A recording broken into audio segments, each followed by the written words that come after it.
Ahí estamos. Ok, bueno, vamos a ir comenzando. El día de hoy vamos a ver el tema acerca de los tipos de muerte y el proceso de duelo, ¿sí? Vamos a compartir la pantalla. A ver. Esa posición.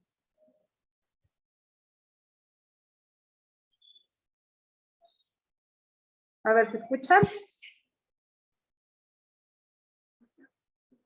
Sí. Sí, maestra. Perfecto.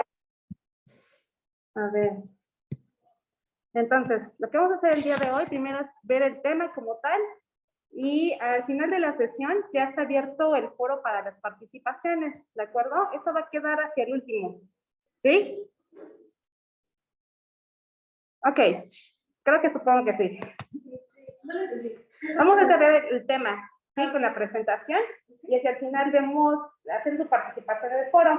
Ven que en las sesiones anteriores fue al revés, ¿no? Primero hacían su participación y luego veíamos el tema. Hoy vamos a invertir eso, ¿de acuerdo? Bueno, vamos a ver de los tipos de muerte. En la primera sesión habíamos mencionado los diferentes tipos de muerte de manera general. Ajá, el día de hoy vamos a profundizar un poco más en eso y en el proceso de duelo, ¿de acuerdo? Hay muchas tipologías de la forma de morir, ajá, pero de manera general, muy general, hay tres. La muerte natural, que es causada por las enfermedades y por el proceso degenerativo como tal del cuerpo, por el proceso de envejecimiento. Sí, creo que ese es el que, pues la mayoría espera en la vida, ¿no? Posteriormente tenemos la muerte violenta. La muerte violenta hace referencia, como su nombre lo dice, a homicidios, suicidios o incluso accidentes de cualquier tipo, sean accidentes automovilísticos, caídas, cuestiones medicamentosas, etcétera, etcétera. Ajá. Y el otro tipo es la muerte indeterminada o súbita. Ajá. Estas muertes son generalmente por procesos que no tienen una aparente razón de ser. Sin embargo, algunas de ellas están asociadas a la criminalidad, ¿sí? Por cuestiones de envenenamiento, de, ¿cómo se llama? Algún otro tipo de accidentes que se generan de manera intencionada, pero que no están realmente confirmadas. La cuestión de los suicidios también asistidos, que todavía no están, ¿cómo se puede llamar? Aceptados legalmente. La cuestión es de la muerte por procesos médicos, también son tomados como muerte violenta. Ajá. Por eso también son catalogados como una falta legal, ¿sí? Y existen otros tipos de muerte. Dentro de la muerte natural hay la muerte cerebral, la muerte por cuestiones de paros cardiorrespiratorios, etcétera, etcétera. Ahora, ¿qué más hay? Ahí se lo repetí.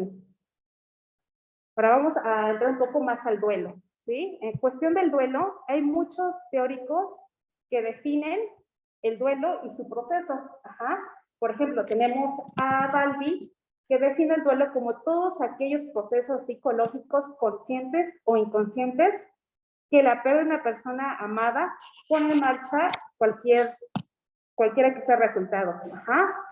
Tenemos otro autor, que es Pragazzi, que considera el duelo como aquella matriz que reúne la respuesta a la separación de ambientes, bienes materiales, roles sociales, valores afectivos, lazos afectivos, la salud y la separación de la persona querida. Si nos damos cuenta, este autor ya no solamente retoma la pérdida de la vida, sino otro tipo de pérdidas que ya hayamos mencionado de igual manera. Ajá. Bucay nos define que el duelo es doloroso, es un proceso normal de elaboración de una pérdida que tiende a la adaptación y armonización de nuestra situación interna y externa frente a una nueva realidad, ¿sí? Cuando tenemos una pérdida, muchas cosas cambian, ¿sí? Por el rol de la persona que ejercía o la pérdida que tuviéramos de cualquier otro tipo, ajá. Ya no, nuestra vida no es igual. Por ejemplo, si se pierde una cuestión laboral, tenemos que cambiar, ¿no? De entorno laboral o de un lazo afectivo, lo mismo, ¿sí? incluso las etapas de la vida. Cuando cambiamos de la niñez a la adolescencia, pues nos vamos adaptando a los nuevos cambios hormonales, emocionales y físicos que van presentándose en esa etapa y en las etapas sucesivas. ¿Se dan cuenta? Se tratan de cambios de manera muy general, ¿sí? Pero que conllevan una necesidad de adaptación a estos cambios. Ahora, estos autores no solamente tienen diferentes definiciones, sino que también ellos tienen diferentes propuestas en las etapas del duelo, ¿sí? Todos lo ven como unas etapas, por eso uno de los autores dicen que es una matriz, ¿sí? Una sucesión de situaciones o eventos. Por ejemplo, del lado izquierdo a derecho, voy a empezar, tenemos a Lippmann. Él dice que hay 3 etapas de manera general. Está la conmoción e incredulidad. Luego sigue el duelo agudo, que está caracterizado por un fuerte dolor emocional e incluso físico, para terminar una cuestión de resolución en la que las personas entienden que lo perdido ya no va a volver y que uno se necesita adaptar y seguir con su vida. Tenemos a Pax y Bowlby, lo que ya mencioné anteriormente. Ellos proponen que las etapas del duelo están conformadas por un aturdimiento, esta conmoción emocional que nos genera el saber haber perdido algo. Luego se presenta la cuestión del anhelo y la búsqueda, el anhelo de que eso perdido regrese nuevamente y que las cosas no cambien. La siguiente etapa es la desorganización y desesperación. En esta cuestión de que sí, ya entendí que eso que perdí ya no va a volver y me genera una gran ansiedad y desesperación. Para también, igual manera, terminar en la reorganización, ¿sí? Todo eso que perdimos genera un cambio, pero todo lo que queda a nuestro alrededor, incluyéndonos a nosotros mismos, necesitan una nueva organización para encontrar un equilibrio emocional, social y de otras esferas. Luego sigue Engel, él es un filósofo. Él nos menciona muchas más etapas. Está la cuestión, la primera parte, igual que otros, la conmoción e incredulidad, ¿sí? En la que nosotros no creemos lo que ha acabado de pasar y de lo que hemos perdido. Luego el desarrollo de la conciencia, ¿sí? Hacernos conscientes de que eso que perdimos es real, ¿sí? Que no, hola, ¿qué tal? Y de que no va a volver. Restitución. Se busca en esta etapa eso perdido, ¿cómo lo puedo llenar otra vez? ¿Con qué cosa puedo sustituir lo perdido? Tal vez teniendo, por ejemplo, los cambios de pareja o llevando nuestro afecto a otras personas, ya sea nuestros hijos, cambiando de trabajo, ¿sí? La resolución de la pérdida.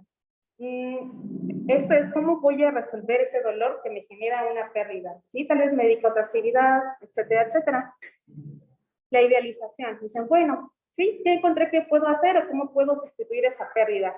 Todo va a ser bonito de aquí en adelante, mi vida va a ser perfecta, etcétera, etcétera. Sin embargo, conforme pasa el tiempo y vamos haciendo esos cambios, nos damos cuenta de que la realidad no es que todo sea perfecto, a pesar de todo el proceso que hayamos hecho de restituir, etcétera, etcétera.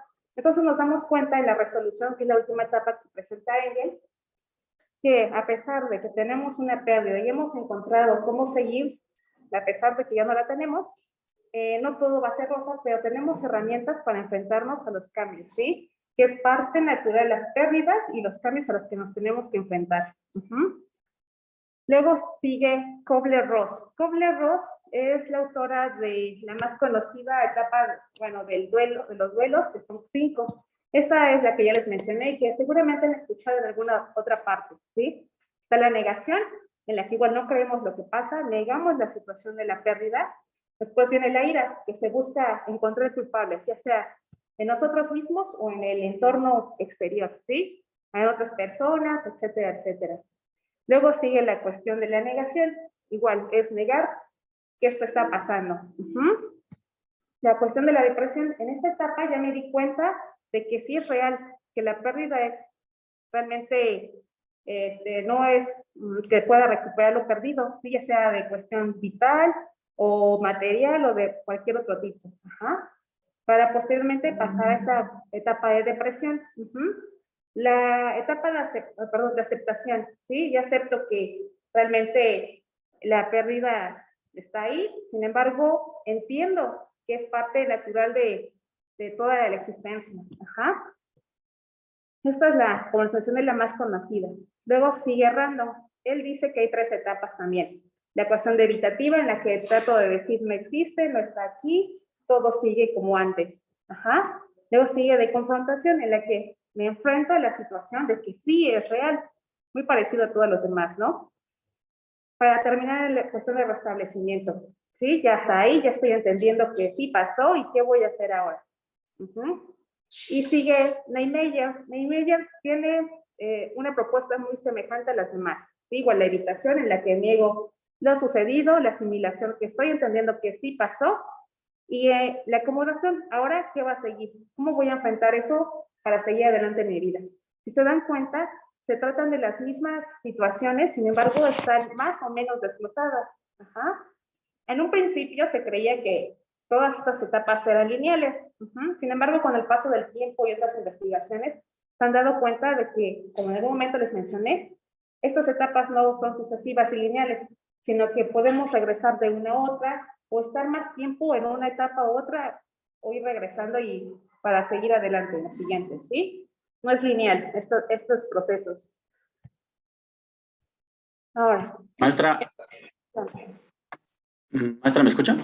Sí, sí. Adelante. Hola, soy Adán. Pues Hola, yo había visto, bueno, yo leí un poco sobre Neymeyer, en donde decía que ahora sí que él considera el duelo como un proceso activo. O sea, que decía que el tiempo no lo cura todo, sino que la persona tiene la capacidad y los recursos para poco a poco ir sanando la pérdida. Sí, así es. Sí, en un principio la mayoría de los autores creían eso, de que era algo que nosotros no realizábamos, sino que nuestra mente iba resolviendo poco a poco, como dice, con el...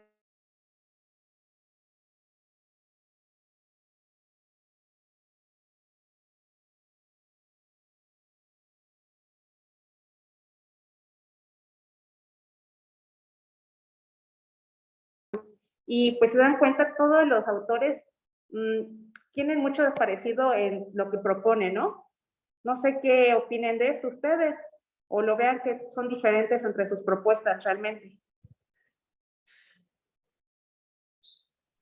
Pues ¿No? todos tienen semejanza. Sí, así es, todos son semejantes, porque de alguna manera la mayoría de los autores propuso este tipo de teorías, ya que se enfrentaban a situaciones de pérdidas personales y que veían que personas cercanas a ellos, ya sea alumnos o pacientes, empezaban a tener este tipo de, podríamos decirle, patrones conductuales, emocionales y físicos que presentaban. Ajá. Entonces ellos iban haciendo esas categorías que vemos aquí, ¿sí? Y sus definiciones que vimos en la diapositiva anterior son también muy, muy semejantes, ¿sí? Ok, ¿alguna duda hasta el momento? No, ¿No? maestra. Maestra. Ok, perfecto, vamos a continuar. Ahora, cada persona tiene una forma de experimentar el duelo diferente a otra. A pesar de que todos somos humanos, tenemos un cerebro, un sistema nervioso en general, las mismas partes del cuerpo, sin embargo, nuestras experiencias y nuestra genética y nuestro entorno en que vivimos nos marcan para tener diferentes formas de enfrentarlo, ¿sí?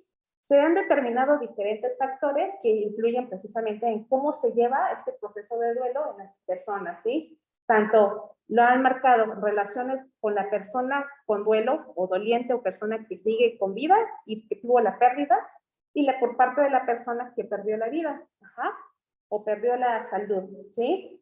Por ejemplo, las personas que son acompañantes de una persona doliente y que también tiene un duelo, la puede cambiar su sexo, ¿sí? No es lo mismo una persona del género femenino que masculino, ¿sí?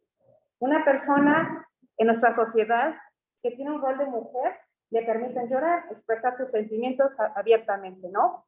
A los hombres no, se les restringe esa posibilidad, ¿no? Entonces, la forma en que llevan emocionalmente ese proceso de duelo es diferente. Ahora, la cuestión de edad.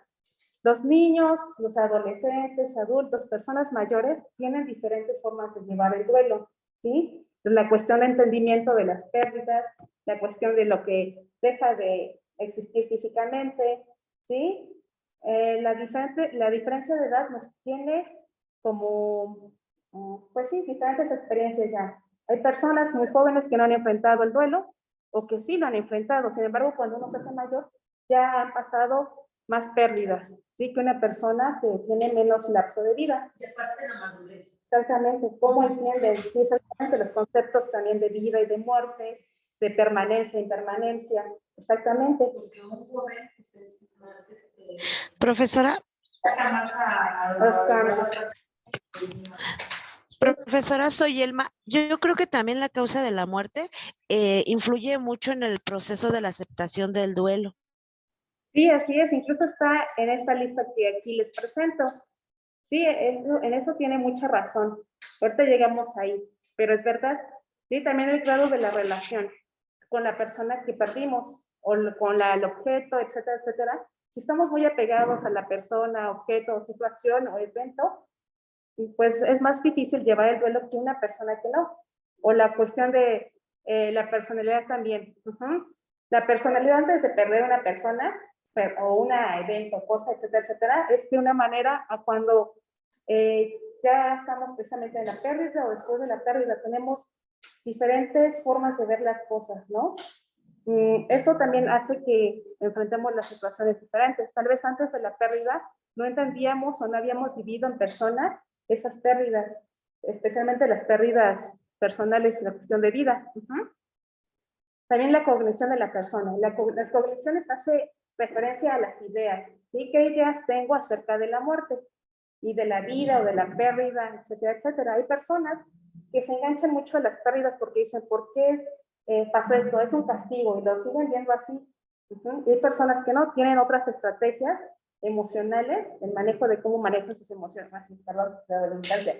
Las herramientas que tienen para manejar sus emociones frente a cualquier situación. También cómo resuelven, ¿sí? La cuestión también de los apegos. No es que ya no voy a poder existir sin esta persona o sin esta cosa o esta situación. También eso se refiere a las cogniciones.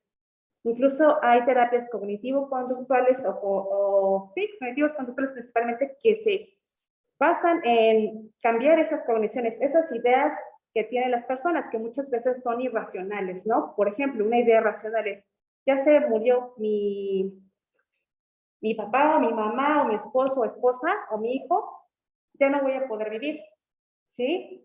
Ese tipo de ideas son ideas irracionales, son cogniciones, ¿no? Que son parte de nuestra persona y que desarrollamos por diferentes situaciones a lo largo de nuestra vida. Sin embargo, tener esas ideas no nos condena, puesto que pueden cambiar, ¿sí?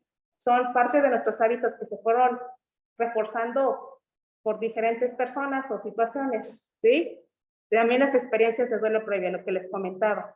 Las personas que han atravesado por procesos de duelo y que los han sabido manejar, tienen más herramientas para enfrentar duelos futuros, ¿sí? Sin embargo, las personas que no los han tenido o que no han llevado bien sus procesos de duelo, tienden a tener más problemas cuando siguen experimentando otras pérdidas.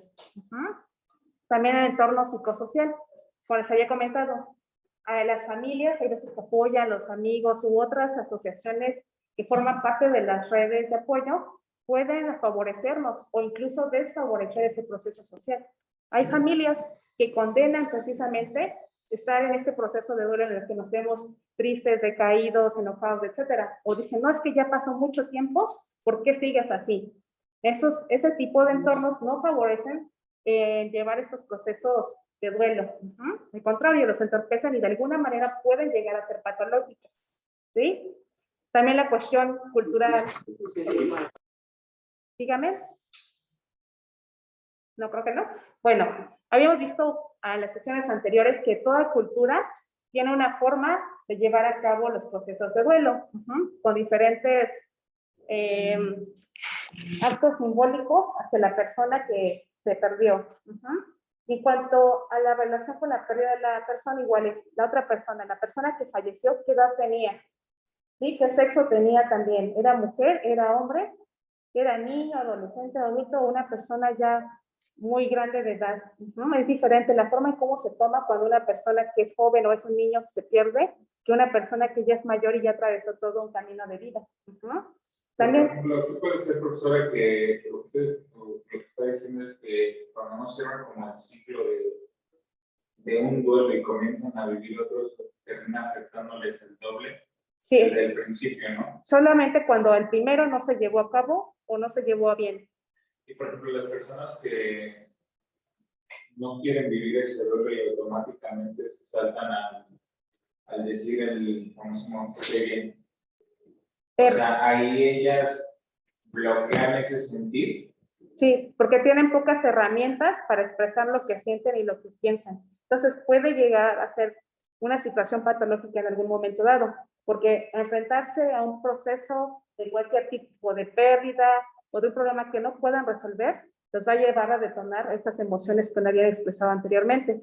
Y muchas veces les llevan a cuestiones de depresión o cuestiones de otro tipo que afecta emocionalmente e incluso en la personalidad y que llegan a ser patológicas. Y ahí sí se tendría que atender de manera muy rápida, tanto en la cuestión psicológica, psiquiátrica, y muchas veces algunas personas somatizan, entonces empiezan a tener afecciones ya en el cuerpo, en el sistema digestivo, cardíaco, respiratorio, muscular, etcétera, etcétera. Entonces, por ejemplo, en la parte del duelo, por ejemplo, que pierden al abuelo, ¿no? Al abuelo materno. Y vivieron con ellos muchísimo tiempo. Prácticamente fungió como mamá y papá. Sí. Pero más le afecta a esta persona, le afecta más la pérdida del abuelo, porque pues al final el abuelo tenía más, ¿cómo decirlo? Más afección, más atención con la persona, con una mujer. Y esta persona, a pesar de que ya han pasado bastantes años, siento yo que ese duelo no lo cerró como por completo, porque al final, cuando fallece su abuelo, ella se enfermó muy seguido, y total ella como que quiso empezar a seguir adelante, empezó a hacer sus cosas, pero hoy en día, por ejemplo, tiene problemas como de que todas las personas sienten que la atacan, que todo lo que ella hace está mal, que siempre le están viendo como que ella es la que se equivoca, como que es la oveja negra. ¿Esto viene también de parte de ese duelo? Mira, hay muchos tipos de duelo, ahorita los vamos a ver, pero para ir resolviendo tu pregunta, ese ya no es un duelo normal, porque ya no se llevó a cabo, como dices, se omitió, se restringió ella misma. Entonces, todas esas emociones que ella ya no pudo manejar, sino al contrario, las reprimió, están ahí. Entonces, cualquier situación que emocionalmente la detona, por ejemplo, que alguien ya le hace un comentario de crítica constructiva, así digámoslo, ella lo toma como persona que fuera crítica destructiva, ¿sí? Porque ella misma tiene alguna forma de enfrentar las cosas de manera irracional, por así decirlo. Entonces, si no se resuelve emocionalmente eso, nosotros empezamos a afectar a nosotros mismos, como se emocionalmente, y en la cuestión de que empezó a enfermarse. También esa cuestión de enfermedades se da no solamente porque nuestro sistema inmunológico está bajo, o por cuestiones genéticas, ¿no? Sí, exactamente, sino que emocionalmente se detonan también todas esas enfermedades que también podríamos haber heredado por nuestros padres y otra parte de la familia. Y me imagino que el duelo no nada más es una pérdida, sino que el duelo también entra, por ejemplo, el que sus padres se separan y ella se queda con mamá y su hermano con papá, y entonces de esta manera el papá como que se desentiende y es otra pérdida para ella. Sí, así es. Efectivamente, lo que habíamos comentado anteriormente es que hay muchos tipos de pérdidas, no solamente pérdidas de vida, sino también de situaciones en las que antes vivíamos, de relaciones familiares, personales, de amistades, cuestiones de trabajo, cambiar de etapa, ¿cómo se llama? De vida, de ser de la infancia a la adolescencia, a la adultez. Nuestras condiciones físicas, hormonales, escolares, etcétera, cambian. Entonces, todos esos cambios implican una pérdida. Incluso situaciones que parecen felices pueden ser también tomadas como una pérdida, porque ya no sigues ejerciendo lo que antes hacías. Por ejemplo, de ser estudiante a ser un profesionista que labora, es una pérdida de, por ejemplo, las actividades que tenías con tus compañeros, estar en un aula, etcétera, etcétera, y hacerte responsable de otras cosas nuevas. Implica pérdida de algo para pasar algo nuevo, ¿no? Entonces, las cuestiones de titulación Por ejemplo, pueden ser tomadas como un duelo y son emociones encontradas, porque si bien has tenido un logro, de cierta manera vas a tener que dejar de hacer otras cosas que habías venido haciendo por determinado tiempo. Sí, el tener un hijo puede parecer una situación feliz, sin embargo también implica la pérdida de que ya no tienes tanto tiempo, tal vez tienes que dedicar más responsabilidades y tiempo para criar ese niño o niña que vas a tener. El matrimonio, tal vez la pérdida del espacio y cosas habituales que hacías para compartir tu vida en pareja, ¿sí? ¿Se dan cuenta? Las pérdidas están constantemente siempre. Y Entonces, cosas... como un pan diario. Exactamente, incluso las propias decisiones, cuando tienes dos opciones, hago esto o aquello, son pérdidas, pierdes una opción por obtener otra, ¿no? Pero no son del mismo tipo o de la misma magnitud, por eso hay pérdidas que son más cotidianas y no las vemos como tal, ¿sí? Que otras, o para elegir un trabajo, digo, ay, estos dos me gustan, me llaman la atención, pero en algún momento solo tengo la oportunidad de elegir uno, digo, ay, ya elegí este que también era una buena opción, en el otro también que ya elegí es buena opción, pero no ofrecen las otras cosas que en el otro. Sin embargo, tiene sus beneficios.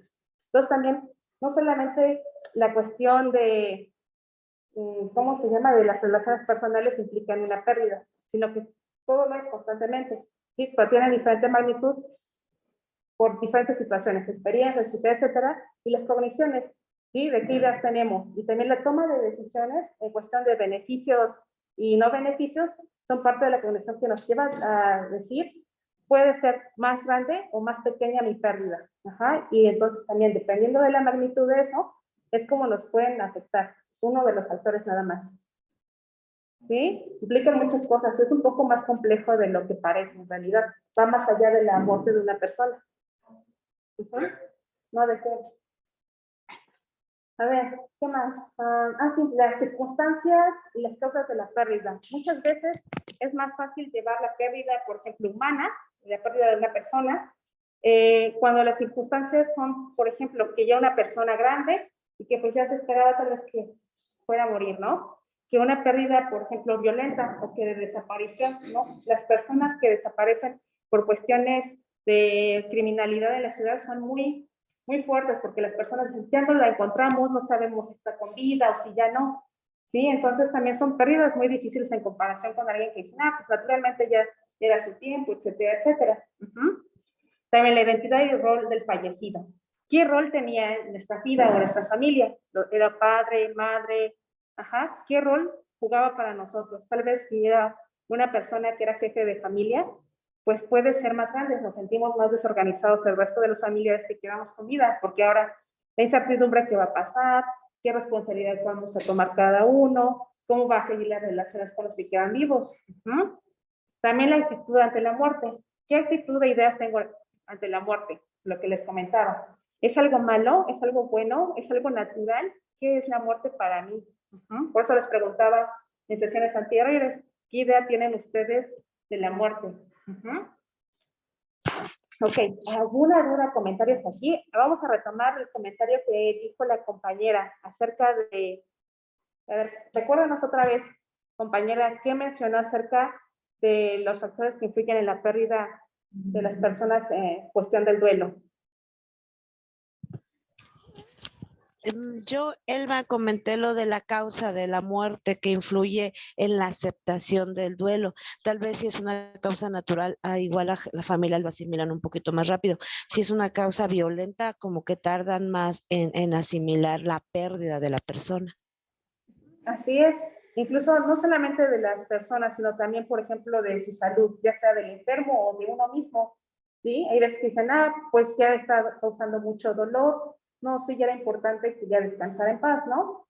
Aunque cuando ven que tal vez tenía más posibilidades, se pudo hacer más según sus creencias, pues es más difícil aceptarlo. Sí, en eso tiene mucha razón, incluso le digo, ahí se estaría trabajando dos cosas, se estaría trabajando el duelo y se estaría trabajando el trauma, es por eso que es un poquito más alargado. Por ejemplo, en el caso de o sea, que a tu hija la secuestren, la violen, o sea, no solo vas a trabajar la parte de haberla perdido, sino la parte de que se enfrentó a una violación, o sea, del trauma que se está viviendo. Entonces ahí la persona tendría que trabajar en dos situaciones, ya no duelo de haberla perdido. Sí, exactamente. ¿Qué se trabajaría primero? Como dice, la cuestión del trauma, que son las cogniciones, son las ideas, ajá, que se tiene acerca de eso, qué miedo se está enfrentando o qué realidad es, ¿no? Para posteriormente trabajar la cuestión del duelo. Porque si primero queremos trabajar el duelo y luego la cuestión de los miedos, cogniciones, etcétera, va a costarnos más trabajo. Bueno, por lo menos como terapeutas. Sí, como enfermeros también yo creo que se enfrentan a ciertas situaciones ante las personas que llegan tal vez, por ejemplo, que tuvieron algún percance por, ¿cómo se llama? Secuestro, y una persona queda con vida y cerca de donde vivía, por ejemplo, y muy lesionada, pero la familia con la que iba ya no está. Ya se hace situaciones muy fuertes, o las cuestiones que ahora aparecen, por ejemplo, mucho en la ciudad y también en el norte del país, la cuestión de las balaceras, ¿no? Que uno sale a la calle y empiezan las detonaciones y con los familiares que estamos, tal vez perdieron la vida y nosotros nos quedamos, esto sí es muy traumático, ¿sí? Por la cuestión de por qué yo sí, y yo sigo aquí con vida, etcétera, etcétera. Ajá, y aparte la situación en la que se enfrentaron. Así es. Ok, ¿algún otro comentario? Sí, dígame. A mí me tocó ver una compañera, profesora que perdió su hija en un accidente automovilístico, una adolescente, y ella decía que ella se culpaba mucho porque decía que era su culpa porque no había estado en el momento que su hija más la necesitó. Entonces ahí ya estaba enfrentando dos tipos de duelo o de, no sé cómo llamarlo. Sí, son situaciones que están implicadas con la cuestión del duelo, la cuestión de la pérdida, pero también esta cuestión de culpa. La cuestión de la culpa viene en el apartado de cogniciones, ¿sí? Estas ideas que tengo sobre tal vez yo pude haber hecho más, ajá, tal vez la pude proteger de alguna manera, tal vez ese día debía de haber estado con ella, etcétera, etcétera. Sí, así es. Sí, también es parte de estos factores. Tiene mucha razón y también les digo, intervienen en cómo se lleva a cabo el duelo, este proceso. Muy bien. ¿Alguien más o pasamos a la siguiente? Sí, yo maestra, soy Adán. Sí. Pues yo viendo, bueno, que por ejemplo, hay una autora que se llama Ethel Díaz, es una tanatóloga, sí, psicóloga, y ella, como factores que influyen, menciona la religión, nos dice que las creencias religiosas permiten a las personas encontrar un refugio para que ahí se expresen se canalicen las emociones y son un apoyo social muy importante, ¿no? Y a lo que decían ahorita, el ejemplo de la compañera que decía de que su hija se le murió, de una amiga, pues va a depender también de cómo el doliente percibe la muerte de su ser querido. Así es, sí. Toda religión o creencia de vida filosófica, etcétera, son parte de la cultura y de la sociedad. Sí, son en donde nacen y se desarrollan esas creencias y se van perpetuando de familia, bueno, de generación en generación en las familias, o que van cambiando porque las adoptaron por alguna X situación. Así es, también es un factor que influye en el proceso de duelo. Así es. ¿Alguna duda u otro comentario que quieran hacer? ¿No? Bueno, ahora, estos procesos de duelo tienen diferentes manifestaciones, ¿sí? Podemos identificar diferentes situaciones físicas, conductuales, etcétera, que presentan las personas dolientes, ¿sí? Las manifestaciones no son universales, es decir, no todos presentan lo mismo, de la misma manera, sino que vienen medidas por la cultura y las situaciones en las que se presentan. De las manifestaciones externas del duelo, no pueden deducirse si la intensidad que siente la persona doliente es grande o es pequeño, sino que en realidad no lo sabemos, ¿sí? Y también por el hecho de haber perdido una persona, un objeto, etcétera, etcétera, no sabemos si la persona siente mucho o poco dolor, porque cada persona vive el duelo de manera diferente, ¿sí? Se les puede decir, ay, la persona perdió a su hijo recién nacido. Tal vez para él o para esa persona es poquito porque pues no convivió con él. No, realmente no lo sabemos. Tal vez esa persona sí está sufriendo y mucho, ¿sí? Su dolor es grande, ¿sí? No es lo mismo tal vez dices, ay, yo lo viví de esta manera, pero la otra persona, por todo lo que ya comentamos los factores, lo vive de otra manera, ¿sí? Entonces tampoco podemos decir, hay personas que han sufrido más, no tienes por qué sentir tanto dolor, ¿sí? Es algo muy injusto e incluso discriminatorio. el decirles a una persona. Sí, incluso acrecenta más el dolor de la persona porque se ve en una situación en la que no es comprendida. A ver, dentro de las dimensiones de cómo se manifiesta, bueno, se puede manifestar el duelo, hay varias, entre ellas está la dimensión física. La dimensión física tiene toda la cuestión somática, ¿sí? ¿Sí? Las molestias físicas, ¿sí? Como se queda en la boca, dolor o sensación de vacío en el estómago, alteraciones de hábitos intestinales, la cuestión de opresión también en el pecho, opresión en la garganta, hipersensibilidad a los ruidos, la disnea, las palpitaciones, falta de energía, tensión muscular, inquietud, alteraciones del sueño, pérdida del apetito, pérdida de peso, mareos, etcétera, etcétera. Esto se genera porque empieza a generarse mucho cortisol. El cortisol es una hormona, ¿sí?, que se genera para precisamente enfrentarnos a situaciones en las que nuestro cerebro toma como algo potencialmente peligroso, ¿sí? O que tenemos que enfrentarnos a situaciones difíciles. Por ejemplo, el sentirnos atacados o que alguna persona perdimos y que por lo tanto nos sentimos vulnerables, se genera mucho cortisol. También que está asociado al estrés y la ansiedad. Si dan cuenta, cuando sentimos estresados o ansiosos, también llegamos a sentir estos malestares físicos, ¿sí? De que ya lo sentimos, se queda en la boca, tal vez nuestro apetito cambió, que se aumentó o disminuyó. También el sueño, tal vez muchos ya no podemos dormir. También, ¿qué más pasa? En la dimensión emocional se manifiestan de diferentes formas también. Los estados de ánimo pueden variar y manifestarse con distintas intensidades.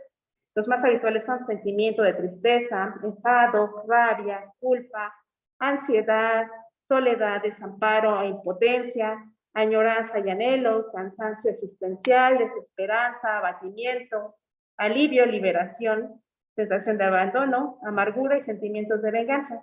Tal vez no todos los sentimos de la misma intensidad ni en ese orden, ni todos los presentamos. Puede que presentemos algunos sí y algunos no. O de un poco más, de manera prolongada o menos prolongada, ¿sí? Hay personas que se ven un poco más con ira o con más tristeza y desconsuelo que otras. Sin embargo, sí vemos que sus estados emocionales cambian a lo habitual antes de la pérdida. Ahora, otra dimensión es la cognitiva, la cuestión de las ideas y de cómo percibo mi alrededor, ¿sí? Hay dificultad para concentrarse. Parecemos que estamos distraídos y nos cuesta enfocarnos en una actividad y nuestros pensamientos siempre están saltando de una idea a otra relacionadas a la pérdida. Hay confusión, embotamiento mental, es decir, rápido me canso de las actividades que solía hacer antes, o cuando leía o escribía o hacía algo, ya no puedo permanecer tanto tiempo en esa actividad. Falta de interés por las cosas que antes hacía, ideas repetitivas, ¿sí? Es que se hace como un ciclo en el que estoy siempre redundando en la idea de que algo perdí y qué voy a hacer. Y generalmente están relacionadas con la persona que falleció. Hay sensaciones de presencia de la persona, como no sé si han escuchado que hay personas que dicen, es que siento que todavía está aquí la persona que falleció, ¿sí? Que sigo escuchando sus pasos o su voz o una presencia en general. También la cuestión de olvido frecuente, ¿sí? La cuestión de memoria. Es que antes me acordaba todo lo que iba a comprar antes y ahorita ya no. Sí, pero tiene que ver con la cuestión de concentración. Si no hay una buena atención o concentración, es muy difícil que pueda recordar las cosas. Cosas cotidianas, por ejemplo. Ahora, la cuestión de la conducta. ¿Qué pasa conductualmente? Es donde muchas veces también nos damos cuenta que hay cambios, puesto que se perciben en la forma de comportarse con respecto al patrón previo. Hay aislamientos sociales, personas quieren estar solas, a pesar de que estén con sus familias, y dicen, no, es porque no me siento de humor para estar con ustedes. No, discúlpame, yo no quiero estar aquí.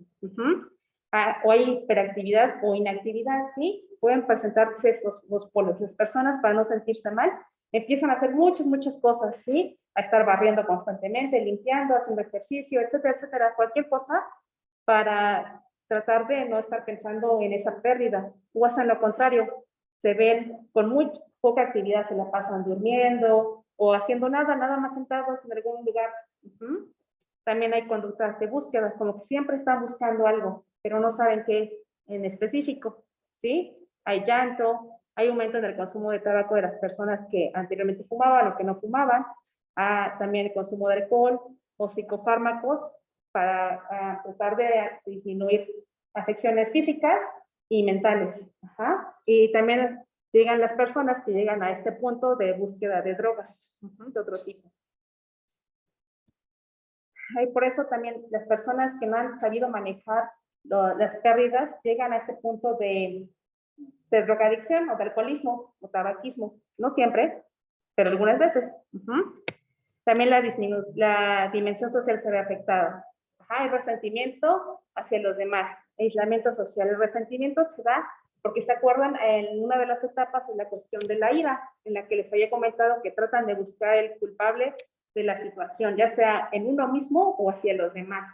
Por ejemplo, el personal médico. ¿Por qué no hizo algo más para salvar su vida? ¿Por qué no nos dijo antes que podía existir otra alternativa? Etcétera, etcétera. O hacia las personas que estuvieran involucradas en las cuestiones de una muerte violenta. Ahora, la dimensión espiritual, lo que mencionaba Adán. ¿Sí? También esta parte es muy importante. Muchas personas tienen alguna creencia, ¿sí? Dice que en esta parte se replantean las propias creencias y las ideas de trascendencia. Se formulan preguntas sobre el sentimiento de la muerte y de la vida. Y es aquí cuando muchas personas dicen, ¿por qué se lo llevó, por ejemplo, Dios? ¿No? ¿Por qué no lo ayudó? ¿O por qué a mí no me dio la idea de que algo malo iba a pasar y de cómo ayudarlo? ¿Sí? O lo contrario, de que ahora va a estar la persona que perdió la vida en un mejor lugar, etcétera, etcétera, y que me va a ayudar a mí a seguir adelante, ¿sí? Entonces, se dan cuenta, aquí las manifestaciones de un doliente abarcan todas las esferas de la vida como tal, ¿sí? Incluso la cuestión laboral se puede encontrar en las diferentes dimensiones que ya mencioné. Está la cuestión social, que posiblemente no quiere enfrentarse a la sociedad, a los compañeros de trabajo, se quiere aislar y ya no va, ¿sí? O que disminuye conductualmente sus labores y ya no va, o al contrario, que empieza a trabajar más, hasta llegar a un agotamiento. ¿Hasta aquí hay alguna duda o comentario? ¿No? ¿Todo bien? Ok. Adelante, adelante.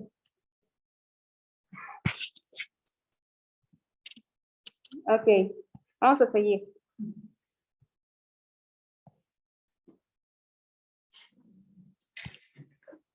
Ok, ahora vamos a revisar las etapas del duelo.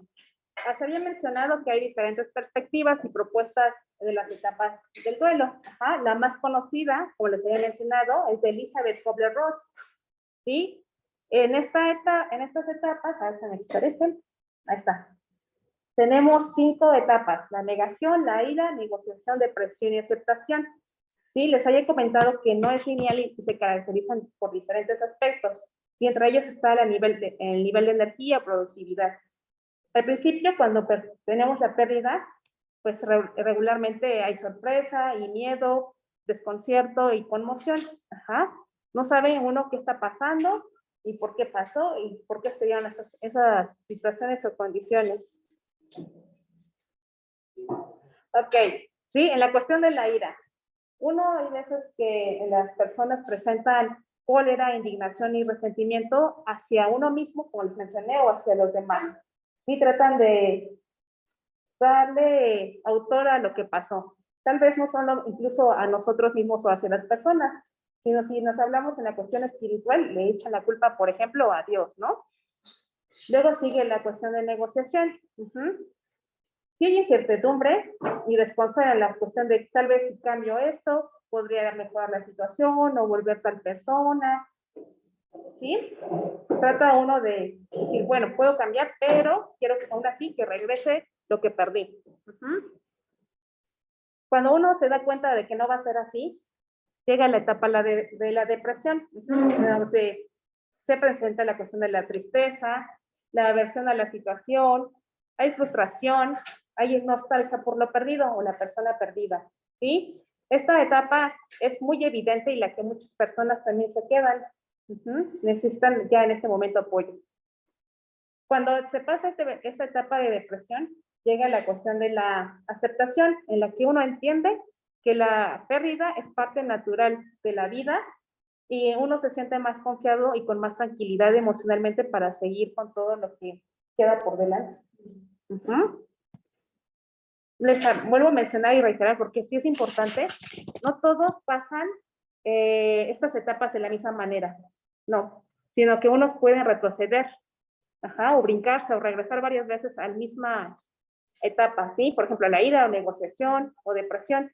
Y hay quienes se quedan mucho tiempo en la negación o en la depresión, ¿sí? Y se dan cuenta las etapas donde hay menos productividad o energía emocionalmente hablando. Ahora, aquí están las descripciones, ¿sí? De cuáles son sus características más relevantes, ¿sí? En la negociación es la etapa en la que no se acepta la idea de que murió o morirá la persona, cuando se trata de que de manera anticipada saben que perderá la vida, por enfermedad, por ejemplo. Sí, hay apatía y disminución de la comunicación y aislamiento. Las personas que se saben enfermas y que van a perder la vida, que su familiar o persona cercana la perderá, presentan este tipo de ¿por qué? No debería de ser así. Y luego el enojo, el sentimiento de rabia y resentimiento, así como la búsqueda de responsables o culpables. En la negociación hasta la persona guarda la esperanza de que todo continúe igual, ¿sí? En esta etapa muchas personas tienen la idea fantasiosa e irracional de que pueden regresar en el tiempo. No sé si se han percatado algunos pacientes, por ejemplo, que tienen ¿qué pasaría si un año antes yo hubiera hecho esto? O me hubiera atendido, o hubiera cambiado mi estilo de vida. Están en esa parte de ¿De arrepentimiento, no, yo digo? Exactamente. Sí, pero pues ya no puede uno regresar el tiempo, especialmente cuando ya se trata de enfermedades que van más avanzadas y ya no hay una cura, sino solamente son cuidados paliativos. La depresión, esta asume forma definitiva de la realidad. Bueno, sí, no va a cambiar, no puedo regresar el tiempo, ya no puedo hacer algo más para cambiar esta situación o esta pérdida. Y sentimiento de tristeza, desesperanza, puesto de que, pues sí, perdió o va a perder la vida, junto con otros estados depresivos. Luego sigue la aceptación. Les comentaba, es un estado de resignación, calma emocional y paz, en la que se comprende que la pérdida es algo natural. Y estas etapas están asociadas con muchas frases que en algún momento tal vez hemos escuchado. En la negación no es posible. Es un error. ¿Por qué a mí? En la ira, me hubiera pasado a mí, no a la otra persona. Esto es un castigo. En la negociación, voy a cambiar mi vida, voy a mejorar mi salud, haré lo que me pidan para sentir alivio, para que ya no llegue a ese punto en el que voy a perder la vida. O a la persona a la que perdí, o suceso o cosa. La depresión. Es el momento de reflexión y análisis sobre las repercusiones de la enfermedad y la muerte a nivel profesional y familiar. Se expresa el dolor, que es muy evidente, bueno, en la mayoría de los casos, no en todos. Y hay aceptación y de alguna manera también agradecimiento. Para, de manera ideal, llegar a la aceptación. Es el reconocimiento pleno de la enfermedad y la muerte cercana, lo que ya pasó. Para poder ordenar pendientes y despedirse. Y el dolor y resistencia, por así decirlo, desaparecen o disminuyen en el caso de personas que sí tienen dolores crónicos ya muy fuertes. Sin embargo, ya no es el dolor en el que se involucra lo emocional, en la porque yo, etcétera, etcétera. Ahora, les comentaba hace un momento que hay diferentes tipos de duelo. Perdón, ¿hasta aquí alguna duda, comentario? ¿No? Ok. Bueno, ahora sí, los diferentes tipos de duelo. Hace un momento me preguntaron sobre qué pasa con las personas que no expresan su dolor, sus emociones. Bueno, hay diferentes tipos de duelo que está asociado a esto. El normal es el que se presenta ahorita teóricamente, ¿no? Es el proceso que inicia inmediatamente después de la pérdida. Se caracteriza por los diferentes estados y que en algún momento la pérdida se asume y se lleva con una buena resolución, ¿sí? Sin embargo, no solamente es el único tipo de pérdida, Sí, les había comentado que cada persona lleva su pérdida de diferentes maneras, por los diferentes factores que ya comentamos. Está el anticipado. Es aquel de que uno se hace, por así decirlo, antes de que ocurra la pérdida. ¿Sí? Por ejemplo, las personas que se declaran personas con enfermedades crónicas terminales, están teniendo ahí un duelo de manera anticipada. Todavía no pierden la vida, han perdido la salud, pero todavía no la vida. Sin embargo, pasan por estos etapas del duelo, ya de manera anticipada. Luego están los duelos sin resolver, ¿sí? Significa que el proceso sigue ahí, todavía no se ha llevado a cabo todo eso, estas etapas que ya les mencioné. Y empieza a aparecer prolongado cuando ya va más allá del año y medio, 2 meses de que se tuvo la pérdida de manera anticipada o no. Y entonces cuando las personas tienen que acudir, pues apoyan. Puesto que también se ven afectadas todas las esferas en las que se ven envueltos en su vida diaria. Está también el duelo crónico. En esta clase de duelo está sin resolver. Su característica es que no remite con el paso del tiempo ni durante los años, pero no es como habíamos comentado, porque de manera espontánea van a pasar por el proceso de duelo, sino que las decisiones que van tomando para llevar a cabo este proceso crónico, este proceso de duelo. Incluso llega la propia muerte del doliente y no resolvió esta situación. Está el duelo ausente. En este tipo de duelo hace referencia cuando las personas niegan los hechos ocurridos, ¿sí? Se quedaron precisamente en esa etapa de negación. Tenemos el duelo aplazado. Es similar al duelo normal, pero la diferencia es que no ocurre inmediatamente después de la pérdida, sino que pasa tiempo por diferentes situaciones, ¿sí? Dificultades laborales, familiares o de otro tipo. Sin embargo, aplaza este proceso y lo vuelve un poquito más complejo, puesto que todas esas emociones que tenían se quedan ahí, por así decirlo, en pausa, hasta que empieza y decide tomar este duelo, este proceso de duelo. El proceso, en este punto, en el duelo aplazado, como le comentaba hace un momento a Tonatiu, cuando se aparece un segundo duelo, porque tuvo una pérdida, esta segunda pérdida se ve un poco más exacerbada, ¿sí? En cómo demuestra sus emociones y demás, porque en el primero que había tenido, lo había aplazado, lo había trabajado, entonces, de alguna manera, podemos decirlo metafóricamente, se junta, todas esas emociones de la primera y la segunda pérdida, ¿sí? Ahora, el proceso de duelo inhibido es en el que las personas no lo llevan a cabo, ¿sí? Está ausente ese proceso, no expresan sus emociones, no pasan por las etapas que mencionamos. Y esto sucede cuando hay una dificultad en expresar los sentimientos, ya sea por las limitaciones personales de que nunca se les enseñó a cómo manejar sus emociones, o por diferentes causas que ellos no quieren, se niegan a llevar ese proceso de duelo para no parecer personas débiles. De alguna manera, lo vuelve patológico también. Tenemos el duelo desautorizado. Es en la que la familia no permite que, por ejemplo, la familia o la sociedad en la que vive no permite que lleve a cabo este proceso. ¿Por qué te ves así? No, eso ya pasó, deberías de superarlo, ¿sí? O porque la persona que perdieron, que perdió, era alguien que no estaba aceptado por la familia. Les voy a contar un caso, tal vez algunos de ustedes ya lo escuchó. En algún momento llegó una paciente que había tenido una pérdida, ¿sí? De su amante. Se enteró de que falleció. ¿Sí? La familia, pues obviamente no iba a aceptar a la otra persona, ya lo sabían quién era. Y su familia como tal tampoco lo aceptaba, de por qué se estaba involucrando con una persona que ya estaba casada. Entonces, ese es un duelo desautorizado, no está autorizado para sentir todas esas emociones de esa pérdida. ¿Sí? Suena novelas.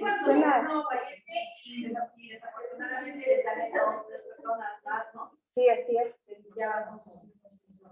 Sí, es un duelo difícil de llevar. Sí, exactamente. Suena novelesco, pero sí, es real.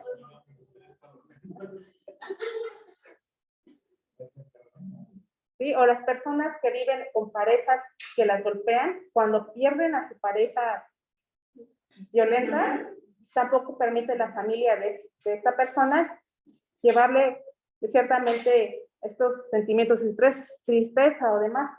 ¿Por qué te sientes mal por tu esposo que te golpeaba? ¿No? Exactamente. Pero la familia no le acepta de que sienta dolor por esa persona que la violentaba. ¿Por qué sientes dolor por esa persona? Al contrario, deberías estar feliz, etcétera, etcétera. Si bien es verdad de que ya no la van a seguir violentando a esta persona, pero llevó una relación de alguna manera, si no muy bien, no bien, ¿no? Pero eso no significa que no sienta dolor, ¿sí? Entonces estos son tipos de duelos desautorizados. Luego está el duelo distorsionado, se manifiesta como una fuerte reacción desproporcionada en cuanto a la situación, ¿sí? Suele ocurrir cuando la persona ya ha experimentado un duelo previo y se encuentra ante una nueva situación de duelo, ¿sí? Es muy parecida a la otra. Ahora, ¿hasta aquí tienen alguna duda, comentario? No, maestra.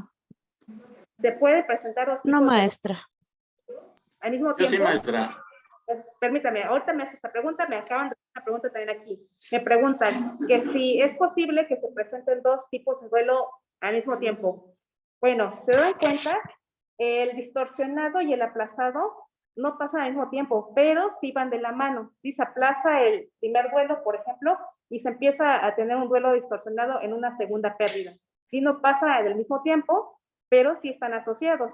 ¿Sí? Exactamente. Ahora, aquí en línea, alguien tenía una pregunta, díganos. Y ahí vienen los estudios. Sí. Ah, ¿Sí? yo. Sí, Sí, dígame. de acuerdo a los términos que dan los tipos de duelo, nada más tengo la duda de saber si el tipo de duelo aplazado es el mismo que el retardado y que si el crónico es el mismo que el patológico. A ver, el duelo, miren, vamos a empezar. Aplazado y, ¿cuál me dijo? ¿Ausente? No, No, creo decía que si aplazado era lo mismo que el retardado, porque es que yo lo encontré así también, que sí es el y mismo. encontré el crónico, si es el mismo que el patológico. El crónico es el que dura más tiempo, incluso es el que tenemos aquí, es el que dura mucho tiempo. Sin embargo, este es patológico, pero no es el único. Las otras que les mencioné, el crónico, el ausente, aplazado, inhibido, desautorizado y distorsionado, también llegan a ser patológicos. No solamente el crónico. Gracias. ¿Sí? ¿Le resolví su pregunta? Sí. Ok, Gracias. perfecto. ¿Alguien más? ¿No? ¿No se animan? Ok. Bueno, hasta aquí vamos a dejarlo, ¿sí? Ahora, les voy a pedir que vayan a la plataforma, ¿sí? Ahí hay un apartado del foro que dice participación 4. Ahora, ¿qué quiero que hagan ahí? Incluso aquí está. Participación de la sesión 4. Se comenta, reflexiona y comenta desde tu punto de vista como profesionista y como persona, ¿qué significa la pérdida de la salud y la vida de una persona para ti? Sí, en estos términos el tema que hemos estado viendo. ¿Y qué emociones te genera pensar en la pérdida humana y de la salud? ¿Y cómo la enfrentas? O enfrentaste, si ya pasó también, de alguna experiencia, ¿sí? Les doy tiempo para que respondan y otra retomamos.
No, estás buscando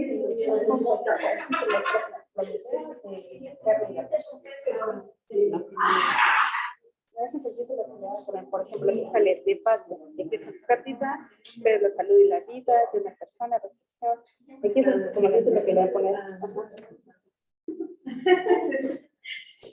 A ver, me voy a permitir, con todo el respeto del mundo que toda persona se merece, compartir lo que han puesto.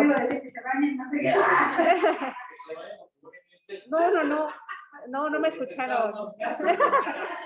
No, que con todo el respeto que merecen toda persona, me voy a permitir leer las opiniones, bueno, y lo que nos están compartiendo.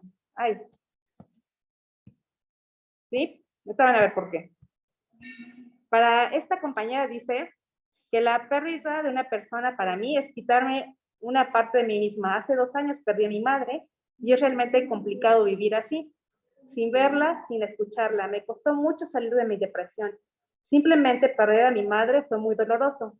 Perder la salud me parece algo similar, pues es algo muy parecido que todos tenemos, pero que no siempre valoramos. Pero como dice la profesora, después de este golpe, ya estoy preparada un poco para lo que venga. ¿Ok? ¿No se dan cuenta? También es muy doloroso no solamente perder la vida, sino también perder la salud. Y eso es algo que también se enfrentan ustedes, puesto que no solamente la salud propia, sino también ver una persona, incluso ajena a nuestra familia, es doloroso ver cómo pierde la salud y todo este proceso que implica, ¿no? De pérdida de habilidades, de tal vez antes que lo que hacía y ahora no, la cuestión de motivación para seguir adelante con sus actividades. Esta compañera nos comparte que la pérdida de salud para mí es que la persona ya no puede recuperar la salud, como por ejemplo el cáncer. Si no se detecta a tiempo, hace metástasis y nos puede perjudicar otros órganos. Las emociones que me generan cuando hay una pérdida humana es el poder enfrentar la situación, como se tiene que trabajar con esa persona. Es una pregunta, ¿cómo se tiene que trabajar para que vuelva a recuperar su estilo de vida como la tenía anteriormente? Ok, sí, entendí. Ya no puede, como les mencioné, hacer las actividades que antes hacía. ¿Sí? Creo que es algo que se enfrentan o nos enfrentamos en el día a día. Reflexión. Nos comparte que como profesionista la pérdida de la salud es cuando una persona carece de un equilibrio biopsicosocial. La pérdida de la vida es la pérdida de las funciones vitales y la actividad cerebral. Como persona, perder la salud es no sentirse bien, ya sea mental o físicamente. La pérdida de la vida es cuando esta misma finaliza. La emoción que me genera, si es que alguna de estas situaciones me ocurriera, es miedo. Me da miedo enfermarme y no poder valerme por mí misma. También le tengo miedo a morir y dejar sola a mi hija. Lo enfrento evitando pensar en eso y cuando lo mejor posible, mi salud y hábitos. Ok, ¿se dan cuenta? Incluso en algún momento lo habían compartido, ¿no? Hay miedo ante esa incertidumbre de qué va a pasar si yo pierdo la vida con las personas que quedan, ¿sí? No solamente yo qué va a pasar conmigo y después de eso, sino que qué va a pasar con los que quedan. Y en la cuestión de pérdida de la salud, ¿qué va a pasar también conmigo? ¿Voy a poder seguir haciendo mis actividades o ya no? ¿Sí? ¿Se dan cuenta? Muchas personas enfrentamos de la misma manera, tenemos las mismas emociones, ¿no? Hay miedo en un principio también, incertidumbre. Sí, cuando lo vivimos, pues llegan a haber otros que ya mencionamos a lo largo de la sesión. Entonces, se dan cuenta, a pesar de que las pérdidas que tenemos pueden ser de padres, madres, hijos, etcétera, etcétera, el dolor y las emociones que nos generan son diferentes, ¿sí? Por eso quería que lo compartieran. espero que en algún momento puedan responder a alguien de sus compañeros, no solamente los que están aquí en físico, sino también los que están en línea. Se van a dar cuenta que también como profesionistas se generan emociones al atender a una persona que pues obviamente ha perdido su salud o que está por perder la vida.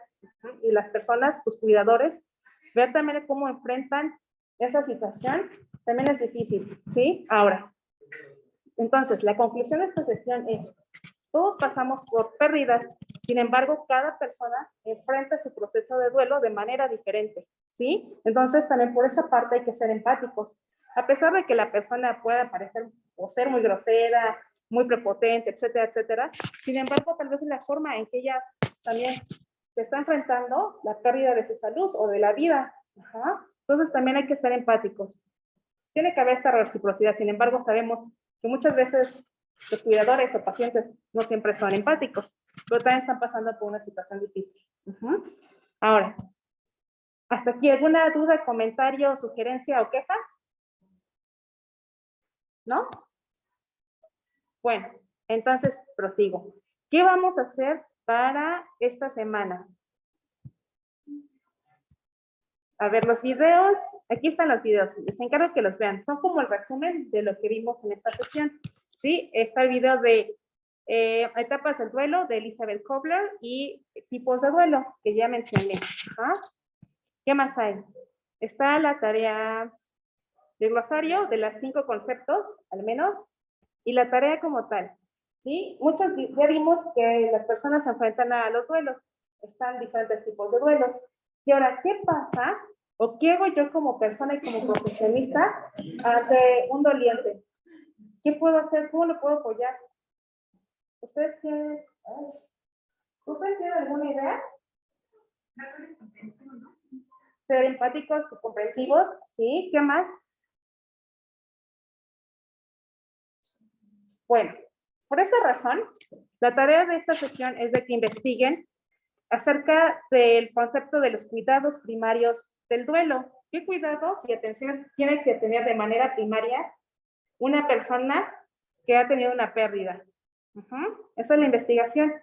Hay un modelo que es el cuidado primario del duelo. Ahora, ¿qué quiero que hagan con esta información? Van a elaborar un mapa conceptual en lo que incluyen los siguientes aspectos. Primero, que definan este concepto, definir qué es el cuidado primario del duelo. ¿Qué es? Luego, ¿de dónde surge? ¿Por qué se genera? Etcétera, etcétera. ¿Cuál era el motivo de que se generara esto llamado cuidados primarios del duelo? Y tercero, describe brevemente el modelo de atención Refino. Refino son las siglas que tiene este modelo de atención, ¿sí? Por los pasos que siguen de estos cuidados primarios. Sí. Estoy muy refinado, sí. ¿Sí? Esos 3 aspectos los tienen que tener. Si quieren agregar más información por cuenta propia, etcétera, etcétera, no tengo problema. Pero al menos tienen que incluir estos, ¿sí? Ahora, ¿cómo se llama? Su bibliografía en PDF y tienen hasta el 10 de febrero a las 22 horas para subirlo. Pueden entregarlo después, sí, pero ya no con la misma calificación, ¿ok? ¿Alguna duda? ¿No? ¿Seguros? Ok. También en los siguientes días voy a subir la evaluación de la semana, ¿de acuerdo? Ok. ¿Alguna duda, sugerencia, comentario o queja? No, maestra. Ok, ¿seguras? Ok, bueno. Entonces, si ya no hay algo más por el momento, les deseo un buen fin de semana. Son libres. ¿De acuerdo? La presentación también, si la quieren volver a checar para responder a la evaluación semanal, aquí también ya está en la presentación 4. ¿Sí? Ok. ¿Alguna otra duda? ¿Alguien iba a comentar algo aquí en línea? ¿Ok? No, bueno. También esta tarea es importante porque la siguiente vamos a ver acerca de el duelo patológico. ¿De acuerdo? ¿Sí? Bueno. Creo que ya nada más, ¿verdad? Bueno, creo que el silencio dicen que ya, todo bien. Todo bien, profesora, gracias. Ya me acordé. Alguien me preguntó en la muy mañana, ¿qué iba a pasar con la evaluación? Si iba a recorrerse una semana porque la semana pasada no hubo clases. Se queda igual las fechas. La última sesión va a ser el 11 de marzo. Ese día, no, perdón, el 4 de marzo. Ese día rápidamente voy a ver el último tema de resiliencia, sentido de vida, duelo, sufrimiento, acompañamiento de intervención tanatológica, y hacia el final de la sesión va a ser el examen de la plataforma, ¿sí? De opción múltiple, ¿sí? No va a incluir este último tema, pero sí es para que no se quede así sin retomarse, ¿de acuerdo? Ok. Bueno, ahora sí, si no, Profesora. si no hay más, ahora sí ya, que descansen. Ok. Muchas gracias igualmente. Maestra, buen fin de semana. Ah, gracias, igualmente. Luego. Luego, tengan un excelente fin de semana. Ah, permítame. Ok.